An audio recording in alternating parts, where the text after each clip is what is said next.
ಇನ್ನು ಮುಂದೆ ಎಲ್ಲವನ್ನ ನಿಭಾಯಿಸೋದಿಕ್ಕೆ ಎಐ ಇದೆ ಅನ್ನುವಂಥ ಒಂದು ಭ್ರಮೆಯನ್ನ ಎಐ ಕಂಪನಿಗಳ ಮಾಲಕರೇ ಹುಟ್ಟಾಕ್ತಾ ಇರೋ ಕಾಣಿಸ್ತಾ ಇದೆ.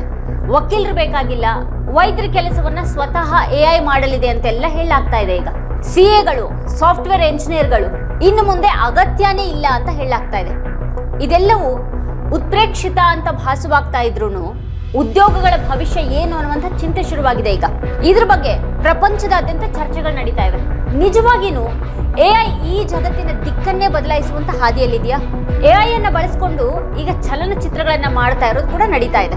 ಮೆಡಿಕಲ್ ನಿಂದ ಲಾ ವರೆಗಿನ ಎಲ್ಲಾ ವೃತ್ತಿಗಳ ಅವನತಿಯ ಬಗ್ಗೆ ಮಾತನಾಡಲಾಗ್ತಾ ಇದೆ. ಇಂಥದ್ದೆಲ್ಲ ಚರ್ಚೆ ಜೋರಾಗಿರುವಾಗ ಜಾಗತಿಕ ಸಾಫ್ಟ್ವೇರ್, ಕಾನೂನು, ತಂತ್ರಜ್ಞಾನ ಮತ್ತೆ ಹಣಕಾಸು ವಲಯದ ಷೇರುಗಳು ತೀವ್ರವಾಗಿ ಬೀಳ್ತಾ ಇವೆ. ಫೆಬ್ರವರಿ 13ರಂದು ಒಂದೇ ದಿನಾನೇ ಭಾರತೀಯ ಷೇರು ಮಾರುಕಟ್ಟೆಯಲ್ಲಿ ಟೆಕ್ ಕಂಪನಿಗಳ ಷೇರುಗಳು 5ರಿಂದ 7.5% ಕುಸಿದು ಲಕ್ಷಾಂತರ ಕೋಟಿ ರೂಪಾಯಿ ನಷ್ಟ ಆಯಿತು. ಹಾಗಾದ್ರೆ ಈ ಕಂಪನಿಗಳ ದಿನಗಳು ಮುಗಿದಿವೆಯಾ? ಎಐ ಕೆಲಸ ಶುರು ಮಾಡ್ತಾ ಇದ್ದ ಹಾಗೇನೆ ಟೆಕ್ ಕಂಪನಿಗಳು ಯಾಕೆ ಕುಸಿಯುತ್ತವೆ? ಉದ್ಯೋಗಗಳು ಕೊನೆಗೊಳ್ತಾ ಇರೋ ಹಾಗೆ ತೋರ್ತಾ ಇರೋದ್ರಿಂದ ಭಾರತೀಯ ಟೆಕ್ ಕಂಪನಿಗಳಿಗೆ ಭಯ ಶುರುವಾಗಿದೆಯಾ? ಎಐ ಕಾರಣದಿಂದಾಗಿ ಮುಂದಿನ 4-5 ವರ್ಷಗಳಲ್ಲಿ ಏನೇನಾಗಬಹುದು ಅನ್ನೋದ್ರ ಕುರಿತು ಹೇಳೋದು ನಡೆದಿದೆ. ಈಗ ಇದನ್ನ ವಿರೋಧ ಮಾಡುವಂತಹ ಅಭಿಪ್ರಾಯಗಳು ಕೂಡ ಆನ್ಲೈನ್ ನಲ್ಲಿ ಕಾಣಿಸ್ಕೊಂಡಿವೆ. ಕೆಲವರು ಉದ್ಯೋಗಗಳು ಕಣ್ಮರೆ ಆಗ್ತವೆ ಅಂತ ವಾದ ಮಾಡ್ತಾ ಇದ್ದಾರೆ. ಹಾಗೆ ಮತ್ತೆ ಕೆಲವರು ಈಗಿರುವ ಉದ್ಯೋಗಗಳು ಇಲ್ಲವಾದ್ರೂ ಕೂಡ ಇತರ ಉದ್ಯೋಗಗಳು ಬರ್ತವೆ, ಆದ್ರೆ ಅವು ವಿಭಿನ್ನ ರೀತಿಯದಾಗಿರ್ತವೆ ಅಂತ ಹೇಳ್ತಾ ಇದ್ದಾರೆ. ಎಲಾನ್ ಮಸ್ಕ್ ಅವರ ಕಂಪನಿ ಮಾನವನಂತಹ ರೋಬೋಟ್ ಅನ್ನ ರಚನೆ ಮಾಡಿದೆ. ಆಪ್ಟಿಮಸ್ ಅನ್ನುವಂಥ ಒಂದು ರೋಬೋಟ್ ವೈದ್ಯರಿಗಿಂತಲೂ ಉತ್ತಮವಾಗಿ ಶಸ್ತ್ರಚಿಕಿತ್ಸೆ ಮಾಡುವಂತಹ ಸಾಮರ್ಥ್ಯವನ್ನ ಹೊಂದಿದೆ ಅಂತ ಹೇಳಲಾಗುತ್ತೆ. ಯಾರಾದ್ರೂ ಮೆಡಿಕಲ್ ಓದೋದ್ರಲ್ಲಿ ಯಾವ ಅರ್ಥನೂ ಇಲ್ಲ ಅಂತ ಎಲಾನ್ ಮಸ್ಕ್ ಅವರು ಹೇಳ್ತಾ ಇದ್ದಾರೆ ಈಗ. ಮತ್ತೆ ಇದು ಎಲ್ಲಾ ರೀತಿಯ ಶಿಕ್ಷಣಕ್ಕೂ ಕೂಡ ಅನ್ವಯಿಸುತ್ತೆ. ಇನ್ನು 5 ವರ್ಷಗಳಲ್ಲಿ ಯಾರಾದ್ರೂ MBBS ಮುಗಿಸೋ ಹೊತ್ತಿಗೆನೆ ವೈದ್ಯಕೀಯ ಪ್ರಪಂಚ ಎಐ ನಿಂದ ಬದಲಾಗಿರುತ್ತೆ, ಮತ್ತೆ ಶಿಕ್ಷಣ ಹಳೇದಾಗಿರುತ್ತೆ ಅಂತ ಅವ್ರು ಹೇಳ್ತಾ ಇದ್ದಾರೆ. ಈಗ್ಲೂ ಎಐ ರೋಗ ಪತ್ತೆಯಲ್ಲಿ ವೈದ್ಯರಿಗಿಂತನೂ ಉತ್ತಮವಾಗಿ ಕೆಲಸ ಮಾಡುತ್ತೆ. ರೋಗಿಯ ರಿಪೋರ್ಟ್ ನಿಂದ ಹಿಡಿದು ಡೇಟಾ ಅವರಿಗೆ ಎಲ್ಲವನ್ನು ವಿಶ್ಲೇಷಿಸ್ತಾ ಇದೆ. ಮತ್ತೆ ಏನ್ ಚಿಕಿತ್ಸೆ ನೀಡಬೇಕು ಅನ್ನೋದನ್ನು ಕೂಡ ಸೂಚಿಸುತ್ತೆ. ಹಾಗಾದ್ರೆ ಎಐ ವೈದ್ಯಕೀಯ ಶಿಕ್ಷಣ ಮತ್ತೆ ವೈದ್ಯಕೀಯ ವೃತ್ತಿಯನ್ನು ಕೂಡ ನಾಶ ಮಾಡಲಿದೆ ಅನ್ನೋದು ನಿಜನಾ? ಇದು ಮುಂದಿನ ದಿನಗಳಲ್ಲಿ ಆಸ್ಪತ್ರೆಗಳಲ್ಲಿ ತಂತ್ರಜ್ಞಾನ, ಯಂತ್ರಗಳು ಮತ್ತೆ ರೋಗಿಗಳಿಗಿಂತ ವೈದ್ಯರ ಸಂಖ್ಯೆ ಕಡಿಮೆ ಆಗುತ್ತಾ? ಇಂಥ ಒಂದು ಊಹೆನೇ ಭಯಾನಕವಾಗಿದೆ. ಆಯ್ತು, ಒಂದು ವೇಳೆ ಹೀಗೇನೆ ಆಗತ್ತೆ ಅನ್ನೋದಾದ್ರೆ ಭಾರತದ ಮಟ್ಟಿಗೆ ಯೋಚಿಸೋದಾದ್ರೂ ವರ್ಷನೂ MBBS ಪ್ರವೇಶ ಪಡೆಯೋದಕ್ಕೆ ನೀಟ್ ಪರೀಕ್ಷೆನ ಬರೆಯುವಂತಹ ಲಕ್ಷಾಂತರ ವಿದ್ಯಾರ್ಥಿಗಳ ಕಥೆ ಏನಾಗುತ್ತೆ? ಭಾರತದಲ್ಲಿ ಮತ್ತೆ ಪ್ರಪಂಚದಾದ್ಯಂತದ ವೈದ್ಯಕೀಯ ಕಾಲೇಜುಗಳನ್ನ ಮುಚ್ಚಲಾಗತ್ತಾ? ವೈದ್ಯರನ್ನ ಕೆಲಸದಿಂದ ತೆಗೆದುಹಾಕಲಾಗ್ತಾ ಇದೆಯಾ? ವೈದ್ಯಕೀಯ ವೃತ್ತಿಯಲ್ಲಿ ರೋಬೋಟ್ಗಳು ಈಗ ಇಲ್ಲ ಅಂತ ಅಲ್ಲ. ರೋಬೋಟ್ಗಳು, ಕಂಪ್ಯೂಟರ್ಗಳು, ಟೆಲಿಮೆಡಿಸಿನ್ ಮತ್ತೆ ಶಸ್ತ್ರಚಿಕಿತ್ಸೆಗಳು ದಶಕಗಳಿಂದಲೂ ಕೂಡ ಇವೆ. ಈಗ ತಂತ್ರಜ್ಞಾನ ಇಲ್ಲದೇನೆ ವೈದ್ಯರನ್ನ ಊಹೆ ಮಾಡೋದಕ್ಕೂ ಕೂಡ ಸಾಧ್ಯ ಇಲ್ಲ. ಆದ್ರೆ ಎಐ ನಿಂದಾಗಿ ವೈದ್ಯಕೀಯ ಶಿಕ್ಷಣನೇ ಇಲ್ಲವಾಗುತ್ತೆ, ವೈದ್ಯರೇ ಕಣ್ಮರೆ ಆಗ್ತಾರೆ ಅನ್ನೋದು ನಿಜವಾಗಿನೂ ಸಾಧ್ಯ ಇದೆಯಾ? ಎಐ ನಿಂದಾಗಿ CA, ಕಾನೂನು ಅಧ್ಯಯನ ಮತ್ತೆ ವಕೀಲರ ಅಗತ್ಯನೇ ಇರೋದಿಲ್ಲ ಅಂತ ಹೇಳಲಾಗ್ತಾ ಇದೆ. ಈಗ ವಕೀಲರು ಇರೋದಿಲ್ಲ ಅಂತ ಅಂದ್ರೆ ನ್ಯಾಯಾಧೀಶರು ಕೂಡ ಕಣ್ಮರೆ ಆಗ್ತಾರ? ಪ್ರತಿಯೊಬ್ಬ ವ್ಯಕ್ತಿ ಎಐ ಚಾಲಿತ ರೋಬೋಟ್ ಅನ್ನ ಹೊಂದೋದಿಕ್ಕೆ ಸಾಧ್ಯನಾ?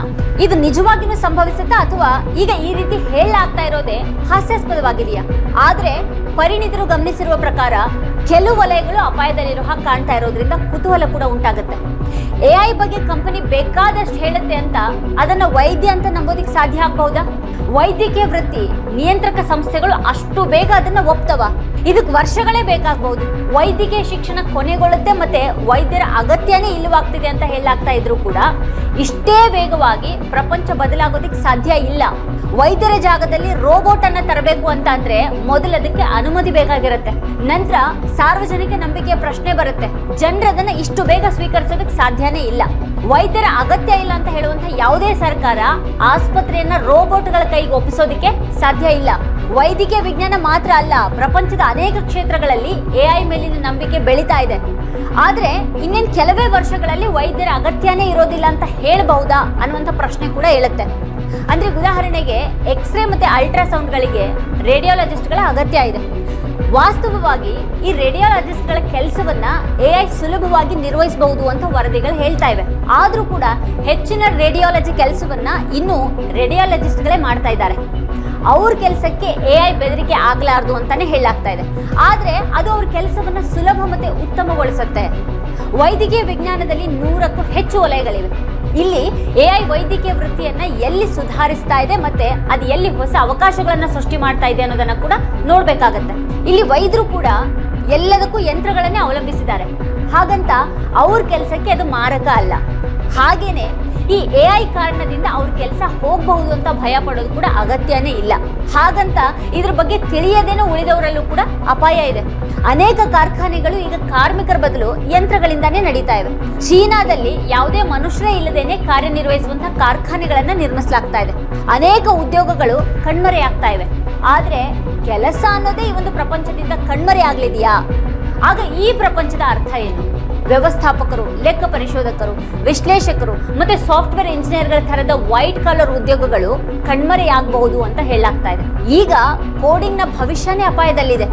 AI ಮಾದರಿಗಳನ್ನ ಮೊದಲು ಕೋಡ್ ಬರೆಯೋದಕ್ಕೆ ಬಳಸಲಾಗ್ತಾ ಇತ್ತು. ಮತ್ತೆ AI ನ ಬದಲಾವಣೆಗಳ ಪರಿಣಾಮ ಮೊದಲು ಕಾಣಿಸೋದು ಈ ಕ್ಷೇತ್ರದಲ್ಲಿನೇ. ಕೋಡಿಂಗ್ ನಲ್ಲಿ AI ಮನುಷ್ಯನಿಗಿಂತನೂ ಉತ್ತಮವಾಗಿದೆ ಅಂತ ಎಲ್ಲರೂ ಕೂಡ ಒಪ್ಕೊಳ್ತಾರೆ. ಇನ್ನೇನು ವರ್ಷದ ಅಂತ್ಯದ ವೇಳೆಗೆ AI ಎಲ್ಲಾ ಕೋಡ್ ಅನ್ನ ಬರೆಯುತ್ತೆ ಅಂತ ಮಸ್ಕ್ ಅವರು ಹೇಳಿದ್ದಾರೆ.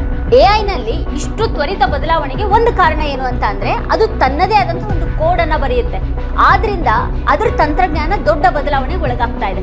ಪ್ರತಿ ಹೊಸ ಮಾದರಿಯ ಪರಿಚಯದೊಂದಿಗೆ ಅದು ತೀವ್ರವಾಗಿ ಸುಧಾರಿಸುತ್ತೆ. ಹಳೆಯ ಮಾದರಿಗಳು ಈಗ ಬಳಕೆಯಲ್ಲಿಲ್ಲ. AI ನ ಯಾಂತ್ರಿಕ ಜಗತ್ತನ್ನ ಮನುಷ್ಯರು ನಿಯಂತ್ರಿಸ್ತಾ ಇದ್ದಾರೆ ಅಂತ ಅಲ್ಲ.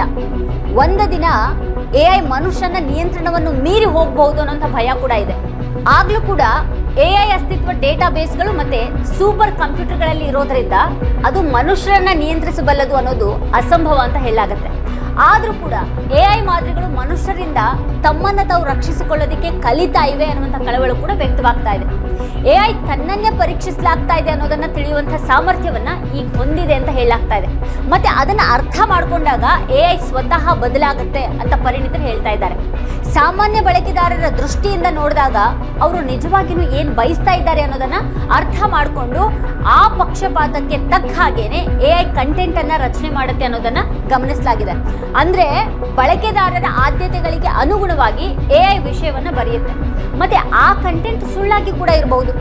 ಇದು ತಂತ್ರಜ್ಞಾನ ವಲಯದಲ್ಲಿ ಕಳವಳವನ್ನ ಹೆಚ್ಚು ಮಾಡ್ತಾ ಇದೆ. ಬ್ರಿಟನ್ ನಲ್ಲಿ ಒಂದು ಪ್ರಕರಣದಲ್ಲಿ ಹದಿಹರಿಯದವನೊಬ್ಬನ ಮಾನಸಿಕ ಸ್ಥಿತಿಗೆ ಸಾಂತ್ವನ ತಿಳಿಸೋ ಬದಲು AI ಆ 14 ವರ್ಷದವನನ್ನ ಖಿನ್ನತೆಗೆ ತಳ್ಳಿತು ಅನ್ನೋದು ಕೂಡ ಇಲ್ಲಿ ಬಹಿರಂಗ ಆಗಿದೆ. ಸಾಫ್ಟ್ವೇರ್ ಕಂಪನಿಗಳಲ್ಲಿ ಲಕ್ಷಾಂತರ ಉದ್ಯೋಗಗಳು ನಷ್ಟ ಆಗ್ತಾ ಇವೆ ಅನ್ನೋ ಮಾತು ಕೂಡ ಕೇಳಿ ಬರ್ತಾ ಇದೆ. ಇತರ ಕಂಪನಿಗಳಲ್ಲಿಯೂ ಕೂಡ ಉದ್ಯೋಗಗಳು ನಷ್ಟ ಆಗ್ತಾ ಇವೆ. ಹೀಗಾಗಿ AI ಸುತ್ತಲಿನ ಈ ಚರ್ಚೆ ಹೆಚ್ಚು ಸಂಕೀರ್ಣವಾಗ್ತಾ ಇದೆ. ಇದನ್ನೆಲ್ಲ ನೋಡ್ತಾ ಇದ್ರೆ ಮನುಷ್ಯನಿಗೆ ಇನ್ನು ಕೆಲಸನೇ ಇರೋದಿಲ್ಲ ಅನ್ನೋ ಹಾಗಿದೆ. ಎಷ್ಟು ವೇಗವಾಗಿ ನುಸುಳಿದೆ ಅಂತ ಅಂದ್ರೆ ಮಾನವರು ಇನ್ನು ಮುಂದೆ ಬದುಕುಳಿಯೋದಿಲ್ಲ ಅಂತಾನೆ ತೋರ್ತಾ ಇದೆ. ಮೈಕ್ರೋಸಾಫ್ಟ್ CEO ಮುಸ್ತಫಾ ಸುಲೇಮಾನ್ ಅವರ ಸಂದರ್ಶನದಲ್ಲಿ ಮುಂದಿನ 1-1.5 ವರ್ಷದಲ್ಲಿ ಎಲ್ಲಾ ವೈಟ್ ಕಾಲರ್ ಉದ್ಯೋಗಗಳು ಕಣ್ಮರೆಯಾಗ್ತವೆ ಅಂತ ಹೇಳ್ತಾರೆ. ಆ ಉದ್ಯೋಗಗಳ ಜಾಗದಲ್ಲಿ AI ಕೆಲಸ ಶುರು ಮಾಡುತ್ತೆ ಅಂತ ಅವ್ರು ಹೇಳ್ತಾರೆ. ಕಂಪ್ಯೂಟರ್ ಮುಂದೆ ಕೂತ್ಕೊಳ್ಳುವಂತಹ ಕೆಲಸಗಳನ್ನ AI ತೆಗೆದು ಹಾಕುತ್ತೆ ಅಂತ ಅವ್ರು ಹೇಳ್ತಾ ಇದ್ದಾರೆ. ವಕೀಲರು, ಲೆಕ್ಕ ಪರಿಶೋಧಕರು ಮೊದಲಾದವರ ಅಗತ್ಯನೇ ಇರೋದಿಲ್ಲ. ಅವುಗಳನ್ನ AI ಸಂಪೂರ್ಣವಾಗಿ ನಿರ್ವಹಿಸುತ್ತೆ. ಸಾಫ್ಟ್ವೇರ್ ಅನ್ನ ಕೋಡಿಂಗ್ ಮಾಡುವಲ್ಲಿ AI ಮಾದರಿಗಳು ಮನುಷ್ಯರಿಗಿಂತನೂ ಶ್ರೇಷ್ಠವಾಗಿವೆ. ಮತ್ತೆ ಈಗ ಈ ಹೊಸ AI ಮಾದರಿಯನ್ನ ರಚನೆ ಮಾಡೋದು ಬ್ಲಾಗ್ ಬರೆಯುವ ಅಥವಾ ಪಾಡ್ಕಾಸ್ಟ್ ರಚಿಸುವಷ್ಟು ಸುಲಭ ಅಂತ ಹೇಳಲಾಗ್ತಾ ಇದೆ. ಯಾವುದೇ ಸಂಸ್ಥೆ ತನ್ನ ಅಗತ್ಯಗಳಿಗೆ ಅನುಗುಣವಾಗಿ AI ಮಾದರಿಯನ್ನ ರಚನೆ ಮಾಡಬಹುದು. ಆಂಥ್ರೋಪಿಕ್ನಂತಹ AI ಮಾದರಿಯ ನಂತರ ಕಾನೂನು ವೃತ್ತಿ ಕಣ್ಮರೆಯಾಗುತ್ತೆ ಅನ್ನುವಂಥ ವದಂತಿಗಳಿವೆ. ಕಾರ್ಪೊರೇಟ್ ವಲಯಕ್ಕೆ ಕಾನೂನು ದಾಖಲೆಗಳನ್ನು ಓದೋದಕ್ಕೆ ಇನ್ನು ಮುಂದೆ ಸಾಕಷ್ಟು ವಕೀಲರ ಅಗತ್ಯನೇ ಇರೋದಿಲ್ಲ ಅಂತ ಹೇಳಲಾಗ್ತಾ ಇದೆ. ಭಾರತದಲ್ಲಿ ಕೇರಳದ ಎಲ್ಲಾ ನ್ಯಾಯಾಲಯಗಳು ಅದಾಲತ್ AI ಅನ್ನುವಂಥ ಒಂದು ಉಪಕರಣವನ್ನು ಬಳಸಿಕೊಂಡು ಎಲ್ಲಾ ನ್ಯಾಯಾಲಯದ ವಿಚಾರಣೆಗಳನ್ನು ದಾಖಲಿಸ್ತಾ ಇವೆ. ಇದನ್ನ 4000ಕ್ಕೂ ಹೆಚ್ಚು ನ್ಯಾಯಾಲಯಗಳಲ್ಲಿ ಬಳಸಲಾಗ್ತಾ ಇದೆ. ಆದ್ರೂ ಕೂಡ ವಕೀಲರು ಇಲ್ಲವಾಗ್ತಾರೆ ಅನ್ನುವಂಥ ಆತಂಕ ಏನು ಮೂಡಿಲ್ಲ ಅಲ್ಲಿ. ಈ ಅದಾಲತ್ AI ಉಪಕರಣ ನ್ಯಾಯಾಧೀಶರ ಮೈಕ್ರೋಫೋನ್ಗಳಲ್ಲಿ ಮಾತಾಡ್ತಾ ಇದ್ರೆ ಅದನ್ನ ಅಕ್ಷರಶಃ ಟೈಪ್ ಮಾಡುತ್ತೆ. ದಾಖಲೆ ತಯಾರಿಕೆಯಲ್ಲಿ ಸಮಯವನ್ನು ಉಳಿಸುತ್ತೆ. ಕೈ ಬರಹದ ಸಾಕ್ಷಿ ಹೇಳಿಕೆಗಳನ್ನ ಅಚ್ಚುಕಟ್ಟಾಗಿ ಟೈಪ್ ಮಾಡಿ ಪರಿವರ್ತಿಸಲಾಗ್ತಾ ಇದೆ. ಈ ದಾಖಲೆಗಳನ್ನು ಓದೋದ್ರಿಂದ ನ್ಯಾಯಾಧೀಶರು ಮತ್ತೆ ವಕೀಲರು ಇಬ್ಬರಿಗೂ ಕೂಡ ಸಮಯ ಉಳಿಯುತ್ತೆ. ಹೆಚ್ಚಿನ ನ್ಯಾಯಾಲಯದ ಕೆಲಸಗಳನ್ನ ಈಗ ಕಡಿಮೆ ಸಮಯದಲ್ಲಿ ಮಾಡಬಹುದು. ಭಾರತದಲ್ಲಿ ಹೆಚ್ಚಿನ ಸಂಖ್ಯೆಯ ವಕೀಲರು AI ಅನ್ನ ಬಳಸ್ತಾ ಇದ್ದಾರೆ. ಆದ್ರೆ ಕಾನೂನು ಪದವಿ ಇಲ್ಲದೇನೆ ವಕೀಲರ ಅಗತ್ಯಗಳಿಗೆ AI ಪರಿಹಾರ ಆಗಬಹುದಾ? ಆಗ್ಲೂಬಹುದು ಅಂತ ಹೇಳೋರು ಕೂಡ ಇದ್ದಾರೆ. ಅದು ಸಂಪೂರ್ಣವಾಗಿ ಸಾಧ್ಯವಿಲ್ಲ ಅಂತ ಹೇಳೋರು ಕೂಡ ಇದ್ದಾರೆ. ಇಲ್ಲಿ ಪತ್ರಕರ್ತ ರವೀಶ್ ಕುಮಾರ್ ಅವರು ಒಂದು ಪ್ರಶ್ನೆಯನ್ನ ಎತ್ತುತ್ತಾರೆ. ಉಮರ್ ಖಾಲಿದ್ ಅವರ ಜಾಮೀನನ್ನ AI ಉಪಕರಣದಿಂದ ನಿರ್ಧಾರ ಮಾಡೋದಕ್ಕೆ ಸಾಧ್ಯನಾ? ನ್ಯಾಯಾಲಯ ಇವತ್ತು ಎಐನೊಂದಿಗೆ ಸಜ್ಜುಗೊಂಡಿದ್ರೆ ಉಮರ್ ಖಾಲಿದ್ಗೆ ಇನ್ನೂ ಜಾಮೀನು ನೀಡಲಾಗ್ತಾ ಇರಲಿಲ್ವಾ? ಈ ವಾಸ್ತವಗಳನ್ನ ಹೇಗೆ ನಿರ್ಲಕ್ಷ್ಯ ಮಾಡಬಹುದು ಅಂತ ಅವ್ರು ಕೇಳ್ತಾರೆ. ಕಳೆದ ಹಲವಾರು ತಿಂಗಳುಗಳಿಂದ SIR ಬಗ್ಗೆ ಸಂಬಂಧಪಟ್ಟ ಹಾಗೆ ವಿಚಾರಣೆ ನಡೀತಾ ಇದ್ದು, ಇದಕ್ಕೆ AI ಇಲ್ಲದೆ ಇರೋದು ಕಾರಣನ ಅಂತ ಕೇಳುವಂತ ಅವರು, AI ಇದ್ದಿದ್ರೆ ವಿಚಾರಣೆ 2 ದಿನಗಳಲ್ಲಿ ಪೂರ್ಣಗೊಳ್ತಿತ್ತು ಅಂತ ಹೇಳ್ತಾರೆ. ಕಂಪ್ಯೂಟರ್ಗಳು ಬಂದಾಗ್ಲೂ ಕೂಡ ಉದ್ಯೋಗಗಳು ಕಣ್ಮರೆ ಆಗ್ತವೆ ಅಂತಾನೆ ಹೇಳಲಾಗ್ತಾ ಇತ್ತು ಅನೇಕ ವಲಯಗಳಲ್ಲಿ. ಹಾಗೆ ಉದ್ಯೋಗಗಳು ಕಣ್ಮರೆ ಆಗಿಲ್ಲವಾದ್ರೂ ಕೂಡ ಅವುಗಳ ಸಂಖ್ಯೆ ಕಡಿಮೆ ಆಗಿರೋದು ನಿಜಾನೇ. ಈಗ ಸಾಫ್ಟ್ವೇರ್ ಇಂಜಿನಿಯರ್ಗಳು ಕಣ್ಮರೆ ಆಗುವಂತ ಮುನ್ಸೂಚನೆಗಳಿವೆ. ಆದ್ರೆ ಯಾರು ಮೆಕ್ಯಾನಿಕಲ್ ಇಂಜಿನಿಯರ್ಗಳು, ಸಿವಿಲ್ ಇಂಜಿನಿಯರ್ಗಳು ಅಥವಾ ರಾಸಾಯನಿಕ ಇಂಜಿನಿಯರ್ಗಳು ಇಲ್ಲವಾಗಬಹುದು ಅನ್ನೋದ್ರ ಬಗ್ಗೆ ಹೇಳ್ತಾ ಇಲ್ಲ. ಉದ್ಯೋಗಗಳು ಇಲ್ಲವಾಗುತ್ತವೆ ಅನ್ನೋದಕ್ಕಿಂತಾನು ಉದ್ಯೋಗಗಳು ಬದಲಾಗುತ್ತವೆ ಅನ್ನುವಂಥ ಮತ್ತೊಂದು ಮಹತ್ವದ ಅಭಿಪ್ರಾಯ ಇದೆ ಇಲ್ಲಿ. ಓಪನ್ ಎಐನ ಸಹ ಸಂಸ್ಥಾಪಕ ಮತ್ತೆ CEO ಸ್ಯಾಮ್ ಆಲ್ಟ್ಮನ್, AI ಎಲ್ಲ ಉದ್ಯೋಗಗಳನ್ನ ತೆಗೆದು ಹಾಕೋದಿಕ್ ಸಾಧ್ಯ ಇಲ್ಲ. ಅದು ನಾವು ಮಾಡುವಂತಹ ಕೆಲಸದ ವಿಧಾನವನ್ನ ಬದಲಾಯಿಸಬಹುದು, ಅದು ಅದನ್ನ ಸುಧಾರಿಸಬಹುದು ಅಂತ 2023ರಲ್ಲೇ ಹೇಳಿದ್ರು. ಈಗ ಅವರು 30ರಿಂದ 40% ಉದ್ಯೋಗಗಳನ್ನ AI ನಿರ್ವಹಿಸಲಿರೋದ್ರ ಬಗ್ಗೆನೇ ಹೇಳ್ತಾ ಇದ್ದಾರೆ. AI ಈಗ ಹಲವು ಪರಿಣಾಮಗಳನ್ನ ಬೀರಲಿದೆ. ನಾವೀನ್ಯತೆ ತಂತ್ರಜ್ಞಾನದಲ್ಲಿ ಮುಂಚೂಣಿಯಲ್ಲಿರುವಂತಹ ಇನ್ಫೋಸಿಸ್ ನಂತಹ ಕಂಪನಿಗಳು ಸವಾಲನ್ನು ಎದುರಿಸಬೇಕಾಗತ್ತೆ. ಭಾರತದಲ್ಲಿ ಬಹಳ ಜನಪ್ರಿಯವಾದಂತಹ ಕಲ್ಪನೆಯಾಗಿರುವ ಈ ಸಾಫ್ಟ್ವೇರ್ ಇಂಜಿನಿಯರ್ ಅನ್ನೋದು ಸವಾಲನ್ನು ಎದುರಿಸಬೇಕಾಗತ್ತೆ. ಸಾಫ್ಟ್ವೇರ್ ಇಂಜಿನಿಯರ್ಗಳ ಜಾಗದಲ್ಲಿ ದೊಡ್ಡ ಪ್ರಮಾಣದಲ್ಲಿ AI ಬರಲಿದೆ ಅಂತ ಹೇಳಲಾಗ್ತಾ ಇದೆ. AI ತುಂಬಾನೇ ವೇಗವಾಗಿ ಬದಲಾಗ್ತಾ ಇದೆ. ಇವತ್ತು ಹೇಳಿದ್ದು ನಾಳೆ ತಪ್ಪು ಅಂತ ಸಾಬೀತಾಗತ್ತೆ, ಅಥವಾ ಅದಾದ ನಂತರ ನಿಜ ಅಂತ ಸಾಬೀತಾಗತ್ತೆ. AI ಯುಗದಲ್ಲಿ ಪೂರ್ವಗ್ರಹ ಅಥವಾ ದ್ವೇಷಪೂರಿತ ಚಿಂತನೆಯ ರಾಜಕೀಯ ಕೂಡ ಜೋರಾಗಬಹುದು, ದುರ್ಬಳಕೆಯು ಕೂಡ ದೊಡ್ಡ ಮಟ್ಟದಲ್ಲಿ ನಡೀಬಹುದು. AI ಯುಗದಲ್ಲಿ ನಿಯಂತ್ರಣ ಸುಲಭ ಇಲ್ಲ. ಇನ್ನು ಸಾಮಾಜಿಕ ಮಾಧ್ಯಮ ತುಂಬಾ ಅವ್ಯವಸ್ಥೆಯನ್ನು ಸೃಷ್ಟಿ ಮಾಡಿದೆ. ಅದರ ಜೊತೆಗೆ ಈಗ AI ಕೂಡ ಇದೆ. ಈ ಹೊಸ ಯುಗಕ್ಕೆ ತಯಾರಾಗುವಾಗ ಹೆಚ್ಚು ಸಮತೋಲಿತ ಮನಸ್ಸು ಕೂಡ ಬಹಳ ಅಗತ್ಯ ಇದೆ. ವೀಕ್ಷಕರೇ, ಈ ಕುರಿತು ನೀವೇನು ಹೇಳ್ತೀರಿ? ನಿಮ್ಗೇನು ಅನ್ಸುತ್ತೆ? ನಿಮ್ಗೇನು ಅಭಿಪ್ರಾಯ ಇದೆ ಅದನ್ನ ವಿಡಿಯೋದ ಕೆಳಗಡೆ ಕಮೆಂಟ್ ಮಾಡಿ ನಮಗೆ ತಿಳಿಸಿ. ಇದೇ ಹೊತ್ತಿನ ಸ್ಪೆಷಲ್ ನೋಡ್ತಾ ಇರಿ ವಾರ್ತಾಭಾರತಿ. ನೀವಿನ್ನೂ ವಾರ್ತಾಭಾರತಿ ಯೂಟ್ಯೂಬ್ ಚಾನೆಲ್ ಅನ್ನು ಸಬ್ಸ್ಕ್ರೈಬ್ ಮಾಡಿಲ್ಲ ಅನ್ನೋದಾದ್ರೆ ಈ ಕೂಡಲೇ ಸಬ್ಸ್ಕ್ರೈಬ್ ಮಾಡಿ, ಹಾಗೆ ಪಕ್ಕದಲ್ಲೇ ಇರುವಂತಹ ಬೆಲ್ ಐಕಾನ್ ಪ್ರೆಸ್ ಮಾಡಿ ನಮ್ಮನ್ನು ಪ್ರೋತ್ಸಾಹಿಸಿ.